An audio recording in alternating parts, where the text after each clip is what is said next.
Question number 9. How does one start the process for coming to see us for a second opinion? Well, before we answer that question, I would like to make 2 suggestions. Number 1, work with your original surgeon who did your surgery and try to exhaust all options that your original surgery can offer you, because the original surgeon met with you, they know you, they understand what your goals were at the beginning before you had surgery. Now they're seeing you after surgery. Work with them together to find an optimal solution for anything that bothers you about your vision. Secondly, if for some reason your original surgeon is unwilling or unable to work with you to correct your problem, then find another local, reputable ophthalmologist in your city, in your community, who is willing to work with you on a second opinion basis.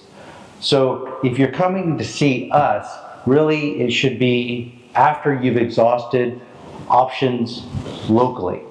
Now, if you come see us, we're happy to see you, but that may involve you jumping through a lot of hoops to travel and come see us.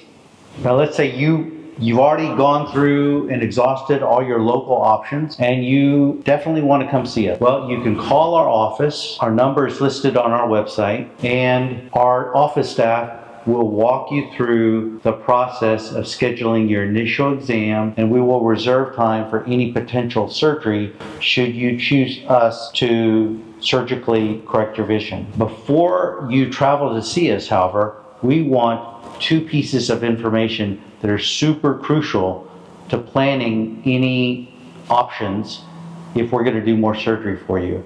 Number 1, we want to know the optical biometry measurements of your eyes that were obtained before you had your original cataract surgery or premium lens replacement surgery. These optical biometry measurements are also known as a lens star, an IOL master, or an Argos measurement.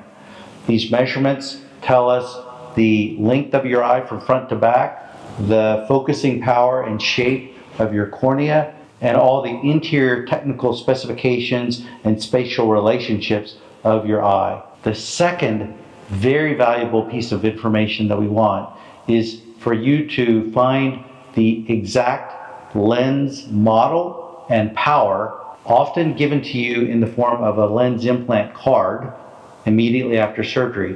If we know what lens implant you have in your eye that you're not happy with, and we know the focusing power of that lens implant, and we want to adjust the focus of your eye, it's helpful to have that lens implant specific information and the optical biometry. So please, if you can bring those with you before you come see us, that would be awesome.